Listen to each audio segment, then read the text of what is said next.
Buenas noches. Bueno, pues como usted sabe, a lo largo de esta semana hemos debatido el tema de Venezuela, la participación, la intervención de otros países en la región, en particular el tema de Estados Unidos y desde luego la postura del gobierno de Andrés Manuel López Obrador. Ha sido un debate muy interesante por el tema interno, por el tema externo, por el tema que compete a nuestro país, a México. Y hoy vamos a terminar este tema, este debate, desde luego en el entendido de que lo seguiremos debatiendo en el futuro, porque espero que en algún momento haya una resolución, y una resolución me parece favorable para el pueblo de Venezuela. Como todos los jueves está con nosotros Sabino Bastidas. Sabino, ¿cómo estás? Muy buenas noches. Y Luis de la Calle. Luis, ¿cómo estás? Muy buenas noches. Hay muchos ángulos, muchos temas como interna ya de lo que está pasando en Venezuela, ¿no? Y luego pasar a la parte externa, incluyendo México. Sabino. Bueno, evidentemente lo que está pasando dentro de Venezuela es una emergencia humanitaria, no podemos darle eufemismos a esa parte. Hay un déficit democrático, un gran debilitamiento institucional y muchos problemas que van a requerir muchos años para su recuperación. Desde luego. Entonces, sin duda la comunidad internacional está preocupada por esto y debe ser la prioridad. Ahora, ¿cómo vamos a salir de esto? América Latina ha tenido la experiencia de transiciones a la democracia en los últimos 30 o 40 años, bastante fuertes. Nos tocó a nosotros. Nosotros somos una parte de las transiciones. Somos esa generación. Hay una experiencia de transición a la democracia que yo creo que debe estar un poco al servicio de esta causa, porque a mí me preocupa mucho esta polarización, porque pareciera que el mundo se dividió en Venezuela entre Trump y Maduro. Entonces, que son dos modelos antitéticos, muy polémicos, muy complicados. Muy parecidos. Y creo muy parecidos. Populistas. Y creo que esta polarización sería para mí el centro de la discusión, porque hay algo interesante en la posición del gobierno mexicano. La posición del gobierno mexicano, esta idea de neutralidad, no por las razones de apoyar al gobierno de Maduro, sino la neutralidad en esta lógica de rescatar los matices de la política para evitar esa polarización. ¿Por qué? Porque ¿cuál va a ser la salida de colocar otra vez dos polos y tener dos presidentes y de tener dos realidades y dos grupos de interés locales en dos condiciones?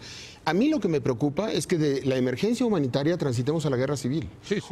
Y no deseado, y espero que no se les ocurra, la invasión o la ocupación militar, que me parece un escenario no deseable para América Latina en ningún escenario.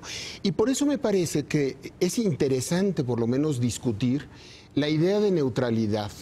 No en el hecho de que no te importen los derechos humanos y no estés comprometido con el pueblo de Venezuela, sino en la idea del rescate de los matices en la política. Hay una visión que tenemos que tener. Estamos en la era de las polarizaciones, en la era de los extremos, y rescatar ese punto medio, rescatar esa moderación, rescatar los matices, es rescatar la riqueza del centro razonable, de lo que Norberto Bobbio llamaba la miteza, la moderación, ese punto intermedio de la política en la que puede haber acuerdos. A mí lo que me preocupa es que este planteamiento de aquí tengo mi presidente y allá está el tuyo, tan ilegítimo uno como el otro en muchos sentidos, porque uno está señalado por un gobierno con toda la respetabilidad que pueda tener y el acompañamiento internacional que pueda tener, pero en ese contexto hay que rescatar esa vieja idea de la doctrina Estrada del no reconocimiento de legitimidades externas. Pues vamos a tomarlo en consideración como parte del debate. Antes de entrar al tema de la polarización, la reacción de México, yo te quisiera preguntar a ti, Luis, tú que eres economista, parte del problema en Venezuela es una crisis económica brutal. Una caída del Producto Interno Bruto, pues que algunos calculan en los últimos años del 50%, una inflación del más de 1.000.000%, o sea, es la desmonetización de la economía. Era Venezuela uno de los países más ricos de América Latina. El más rico. Y sigue teniendo una riqueza allá abajo, que es la riqueza petrolera. ¿Cómo se llegó a esto? Luis, ¿cómo se llega a esto? Efectivamente, como dice Sabino, Venezuela es un desastre humanitario, sí, pero sobre todo es un desastre económico. O sea, el desastre humanitario de Venezuela, además de las violaciones a los derechos humanos por la intervención del ejército y las fuerzas militares y de seguridad, etcétera. Y paramilitares. Y paramilitares y la presencia de los servicios de seguridad del gobierno cubano en Venezuela. El origen más importante es, digamos, la destrucción de la economía venezolana. Y la destrucción de la economía venezolana se dio por una conjunción de dos fenómenos. Uno es la riqueza petrolera y los altos precios del petróleo, que le permitieron a Hugo Chávez vivir en un sueño guajiro de altas rentas, poco esfuerzo, dispendio en el gasto, robo. Lo que se ha hecho como la maldición del oro negro, ¿no? Sí. Esta cosa de sentirse rico y ya no... Fondear proyectos fuera de Venezuela, manos llenas, con el dinero de los venezolanos. Y en el síndrome de la economía holandesa, que se conoce en economía, que al tener tú un sector rentista con un alto precio, acabas destruyendo el resto de la economía. Correcto. Y entonces en Venezuela se destruyó todo el tejido agropecuario, todo el tejido industrial de Venezuela al favorecer y descansar solamente el petróleo. Y al hacerlo de esa manera, cambiaste todos los incentivos para producir en la economía venezolana. Y después, además, empezaron a cerrar la economía. Uno de los primeros actos que tomó Chávez en esa materia fue salirse de lo que se llamaba en esa época G3, que era el Tratado de Libre Comercio entre México, Colombia y Venezuela. Se salió de eso porque era contrario a su visión ideológica y acabaron destruyendo toda la fábrica de la economía venezolana. Entonces pasaron de ser el país más rico en términos per cápita de América Latina a un país donde hoy en día la gente pesa menos, mide menos. Tiene los niveles de ingreso de 1950. Tienen niveles de ingreso paupérrimos, no tienen comida, no tienen medicinas. Entonces hay una urgencia de un rescate económico de Venezuela que, como bien decía Sabino, va a tomar mucho tiempo. Un dato que saco de la excelente crónica que sacó Martín Caparrós en el país sobre lo que está pasando en Venezuela es precisamente la escasez de productos básicos, porque no hay industria ya en Venezuela, ¿no? Por ejemplo, medicinas no hay industria. O agropecuario, el sector agropecuario. No, es difícil conseguir comida, un pollo es difícil conseguir. Sin embargo, la gasolina es prácticamente gratis. Con $1 llenas el tanque de 800,000 coches. Sí. O sea, lo que quiere decir eso es que te regalan la gasolina, ¿no? Bueno. Entonces tú estás produciendo, ojalá tuviéramos eso en México, ¿no? Esa cantidad de gasolina. Ojalá no lo tuviéramos. No, ojalá no. Era broma. Pero es que es exactamente el problema. O sea, el exceso, digamos, en materia de petróleo y gasolina, que te puede llevar a subsidios que son no realistas y son contraproducentes, es el origen del que no hay apoyo. Exacto. O sea, si cobraran la gasolina y vendieran el petróleo... Es un tema de precios relativos. Y PDVSA funcionara y hubieran utilizado... Si se hubieran comportado como Noruega, ¿no? Bueno, que ahorraron el... Hoy tendrías un fondo soberano. Hoy sería Venezuela un país muy rico. Sería de primer mundo ya. De primer mundo.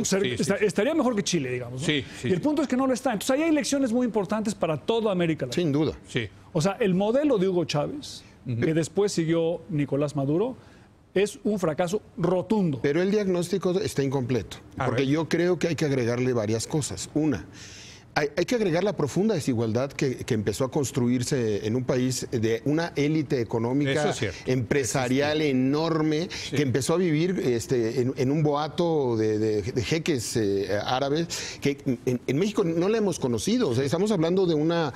en Miami les decían los DM2. Y era una locura para los inversionistas y los vendedores de casas y los vendedores de lujo en Estados Unidos. Que llegara un venezolano era que llegara un jeque árabe. Claro. En esa proporción, y así llegaban los séquitos. O sea, la desmedida concentración de un ingreso, la pérdida de...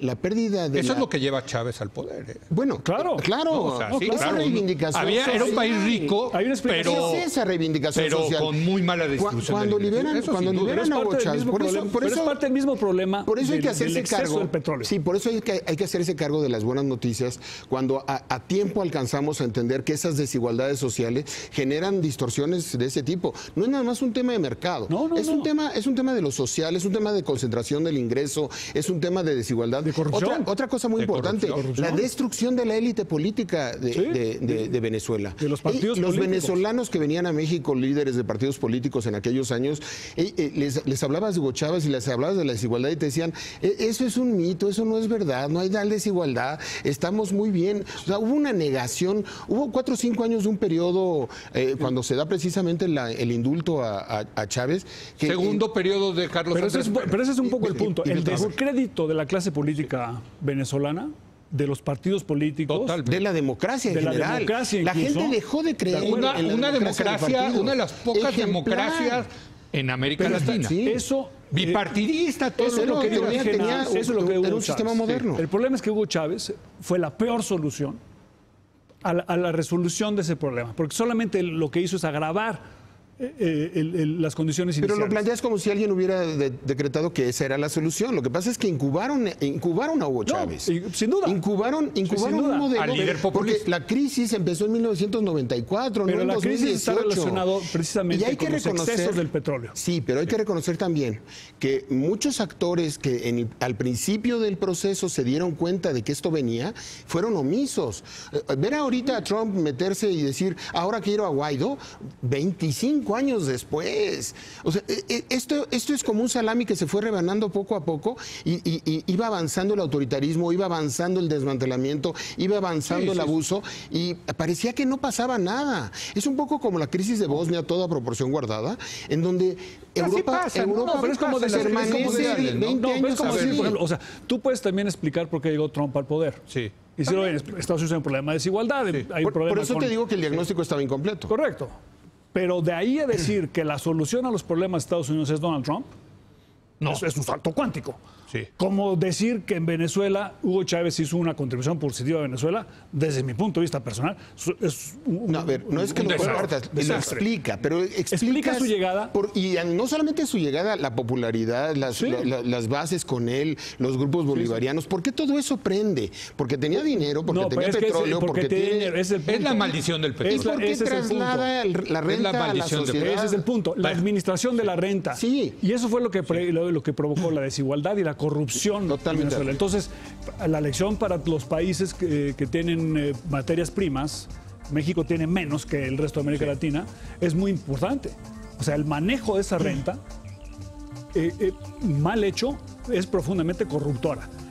Y desigual, y genera desigualdades. Genera desigualdades. Sí. Parte del problema que tenemos hoy en día en México con el huachicol y los problemas de Pemex y la nota de Fitch están relacionados precisamente con los excesos que te permite tener un alto precio del petróleo y una renta que administras mal. Y en Venezuela se administró muy mal. Bueno, déjenme hacer está bueno el debate, regresamos en un momento más.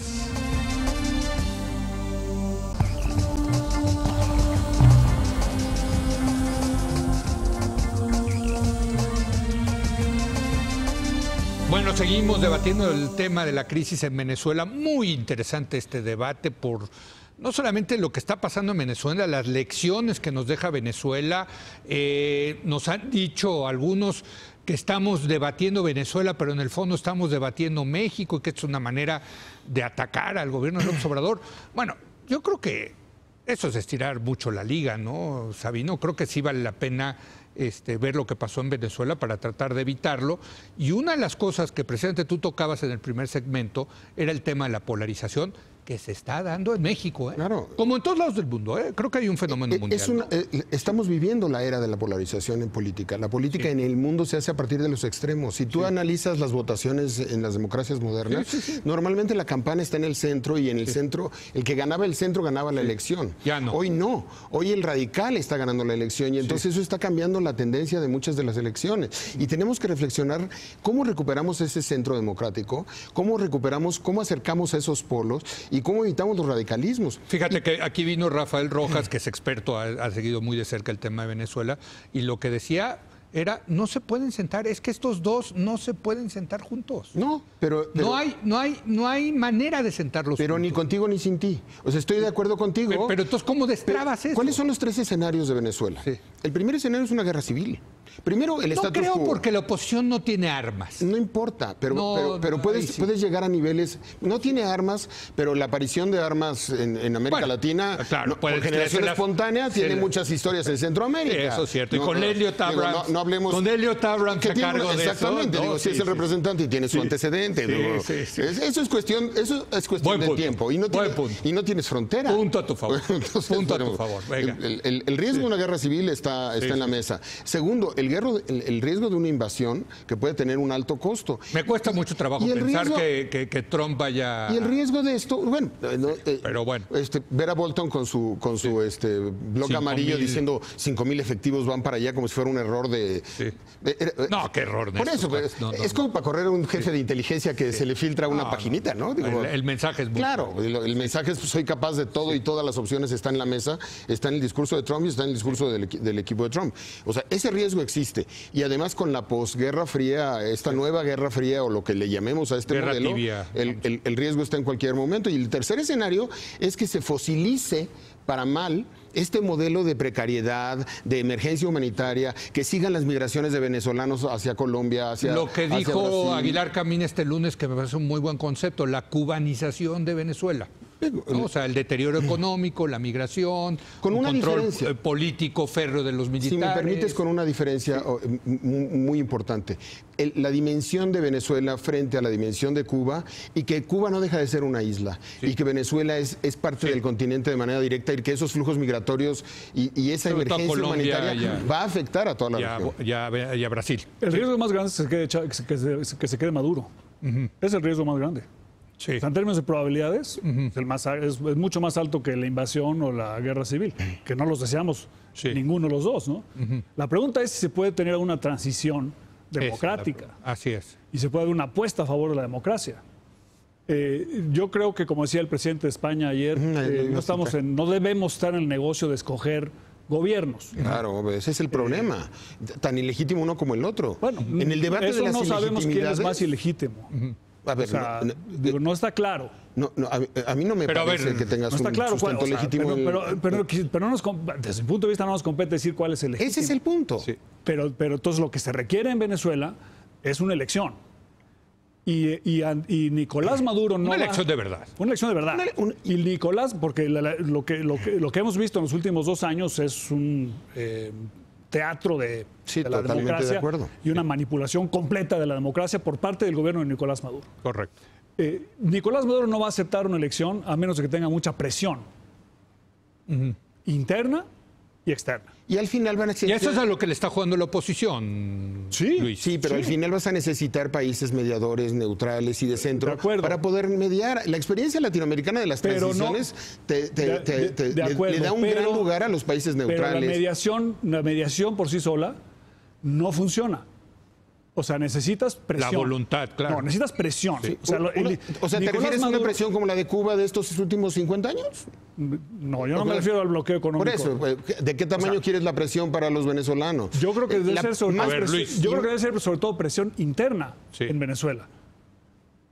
¿No? Sí. Pero en las calles. En las calles, en los centros de discusión, en toda la parte. Una pregunta muy importante, ¿qué va a hacer el ejército, no? ¿Y qué va a hacer el gobierno cubano? Ya lo dijo. ¿No? Sí. La presión internacional, yo creo que la intervención, como regla general, no hay que hacerla de ningún motivo. Pero hay ciertas ocasiones donde cierto tipo de intervención puede ser positiva. Ruanda. Si no, los Tutsis hubieran acabado con África del Sur. Sí. Y otros. Ahora te pueden decir, oye, ¿por qué no pedimos la democracia en China? ¿Y por qué no la pides en Nicaragua? ¿Por qué no la pides o en Arabia Saudita? Por eso. Bueno, Venezuela es un país hermano, muy cercano a México, y creo que en América Latina tenemos, los ciudadanos de América Latina, está en nuestro vecindario, una obligación de promover el respeto a los derechos humanos y la democracia. Pero en ese sentido, para terminar, me queda un minuto. ¿Cómo has visto la reacción del gobierno de López Obrador? Yo creo que el gobierno de López Obrador no debería haber invitado a Maduro a la toma de posesión en México. Sí. Debería exigir un respeto sobre los derechos humanos completo todos los días, cada vez que haya una violación de derechos humanos en Venezuela, señalarlo, y debería mediar con el objetivo de que hayan elecciones en Venezuela en los próximos meses y las elecciones sean libres para que los venezolanos decidan qué quieren hacer. Por lo pronto está reconociendo al gobierno de Maduro. México reconoce su embajador, está acreditado frente al gobierno de Maduro. Pero las razones... ¿Es correcto? Bueno, por eso lo invitaron a la toma de posesión. Claro. Podrían haber invitado también al presidente de la Asamblea. Pues sí, por ejemplo. a ver, me quedan 30 segundos. Yo lo único que precisaría es cuáles son las razones de la neutralidad. Y la izquierda mexicana debe entender que la neutralidad no es la protección a Maduro, sino la defensa de los principios de política exterior y la colaboración que se pueda tener. Yo no puedo estar en ningún sentido de acuerdo en que México o ningún otro país se convierta en prefecto de disciplina de la democracia y vamos a juzgar y nos vamos a meter. Porque pasado mañana se van a meter, y como dijo hoy en la mañana el presidente de la República, geopolíticamente tenemos el vecindario más difícil. El mismo señor que está pidiendo derechos humanos... ¿Eso dijo? Puta, que se vaya al Medio Oriente, cabrón. Por eso. Pero tenemos una geopolítica que explica. No, pero bueno, tenemos una geopolítica, tenemos un vecino que está hablando de derechos humanos, y que está planteándose un muro. Las contradicciones de Trump son muy graves. Y las contradicciones de Maduro son muy graves. Y el rol de México, de neutralidad, ahora, en el largo plazo va a premiar. Sí hay morenistas que apoyan a Maduro. Ese es otro rol. Y yo creo que por otras razones. Yo creo que las razones por las que vale la pena la neutralidad es este papel en donde México conserva pero la razón para la 10 segundos. La neutralidad no es para que un día no critiquen a la democracia mexicana. Critícala, pero no como gobierno. No, yo también creo. Yo no creo que el gobierno deba ser prefecto no de me disciplina. meto contigo para que tú no se metan conmigo, hijo. Que México pueda decir. Podemos hablar alto en materia de derechos humanos después de 250,000 muertos en 2 sexenios. Yo creo que México ojalá se metieran con nosotros. Yo creo que México se meten. Yo creo que nuestro papel como gobierno, analistas digamos lo que quieran, esa es la posición, pero el papel del gobierno debe ser un poco más inteligente, estratégica y moderada. Esa ha sido la posición del PRI durante 80 años. Sí, fue la posición del PRI. Y creo que si Andrés Manuel López Obrador quiere un cambio radical, debe estar a favor de la democracia y los derechos humanos en todo el mundo. Y entonces nos vamos a meter por la democracia de Sudán del Sur. Se acabó. Hermano como Venezuela, se acabó el debate, como siempre un privilegio debatir con Luis de la Calle y Sabino Bastidas. Saludos a Viridiana, que anda allá en el Imperio dando clases. Y regresamos ahora con Raúl Feliz para platicar de la decisión de la calificadora Fitch de bajar la calificación crediticia de Pemex. Regresamos en un momento más.